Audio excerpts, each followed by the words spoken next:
Ham on Rye, that's W-R-Y, or The Romance of Radio, copyright 2011 by Kurt Ringquist.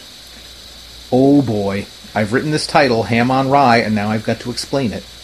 This is the kiss of death for anybody who writes stuff. That would be what we professionals refer to as a writer. You're not supposed to have to explain your title to the people who might be reading your words. These would be what we professionals refer to as readers. I could go back and change the title. I begged him to, but does he listen to me? No. But the heck with it. Suffice it to say that a ham is an amateur radio operator, and rye is, oh hell, you know what rye means, for crying out loud. It's just a stupid title, okay? Where was I? Now that half of you have been put off by my self-absorbed introduction, and half of the remaining half have heard the words amateur radio and fled for higher ground, I will address myself to those few intrepid souls that remain. Bless your little black hearts. It used to be said that TV killed radio, and in a sense that was right.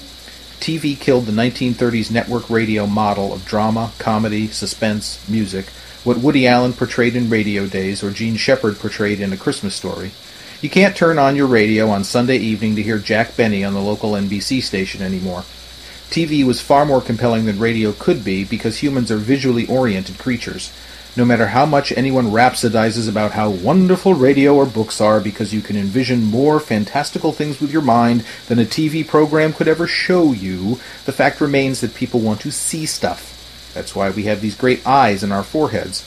I buy the fact that watching TV is a lazier proposition than listening to a radio program or reading a book, but the universe is lazy. Electricity always seeks the path of least resistance, and natural processes always choose the way of least work to accomplish anything. So who are we to argue with electricity and natural processes? Nobody, that's who. Imagine the audacity, thinking we're better than electricity. All right already. But radio is everywhere. TV and technology in general could not kill radio because radio is the magic behind the scenes of nearly everything we do in this society. That cell phone you have plastered against your ear all the time, it's not really what we have historically thought of as a telephone. It's not directly connected with wires to the person you're regaling with your rendition of this morning's budget meeting.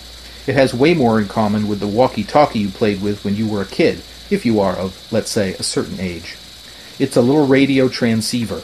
It sends radio waves out to the nearest cell tower, which sends radio waves someplace else, and so on, until they get to the cell tower, which is just a radio antenna with another transceiver, by the way, near the poor soul you're boring to death, from which it sends radio waves to his little radio transceiver that he calls a cell phone. You are, at bottom, an unlicensed amateur radio operator every time you make a call or surf the net or download the latest Bruno Mars song from iTunes. If you had a radio receiver that tuned to the right frequencies and had a bunch of other electronic junk that allowed you to unscramble and untangle the signal, you could listen to every cell phone conversation out there. And radio doesn't stop with cell phones, my friends, not a bit of it. Opening your garage door? You just sent radio waves from your clicker to a radio receiver on your garage door motor to tell it to start up and open the darn door. Do you have a wireless internet at home? That little box with all the pretty blinky lights is just another radio transceiver that shoots radio waves to your computer, and your computer is also a radio because that's how the info you type on your keyboard gets to the blinky light box. I hope I'm not throwing too many technical terms at you. I'm typing this into a wireless computer using a Bluetooth wireless keyboard, another radio. Yes, your Bluetooth headset, the one you think looks so cool attached to your ear so you can appear to be talking to yourself as you walk down the street, is a little radio that talks to your cell phone radio. Your TV remote is also a little radio, with two differences. First, it's only a transmitter, it doesn't receive. Yes, transmitter and receiver mixed together make transceiver. Second, it uses infrared light waves, but those are just another form of radio waves, trust me. And the weird, somewhat creepy thing about all these little radios you have surrounded yourself with is that they are all putting out their waves of electromagnetic energy, which are constantly going right through your Adonis-like body. The signals of every TV and radio station within around 75 miles of you, and every shortwave radio transmitter around the world, are shooting through the middle of your eyeballs right now. If you really look closely, you can watch How I Met Your Mother reruns on the inside of your lids. Not really. Those little radio waves of every single cell phone conversation going on within about a 10-mile radius of you are zipping through your solar plexus right now. The encoded information about Uncle Bobby's hysterectomy, don't even ask, is cruising past your spleen and using your liver as a state highway, and everything your neighbors within about a 3-block radius are looking up online right now is zipping like a speedboat right through your brainstem. How well do you know your neighbors and their web-surfing proclivities? Do you know nothing, or do you know too much? Oh, knock it off, you're creeping me out. Don't worry. Before there were wireless routers or cell phones or TV remotes, before there was Charlie Sheen or Lucille Ball or Jack Benny or Guglielmo Marconi, look it up, there were radio waves shooting through your ancestors. Electromagnetic waves get generated by natural processes too. We are still getting buffeted by the background radio waves caused by the Big Bang. Unless you have something to decode the things, radio waves can't get you any more than the boogeyman can. If you believe in the boogeyman, I can't help you.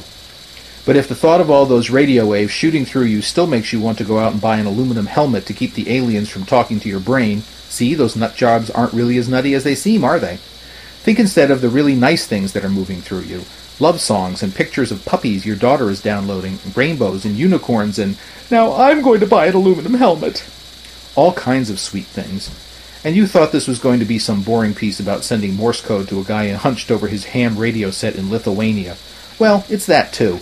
That Morse code is tunneling its way through your adrenal glands right now, buddy boy. You are quite literally in touch with everything going on around you, good, bad, or indifferent. And that is the romance of radio in the 21st century.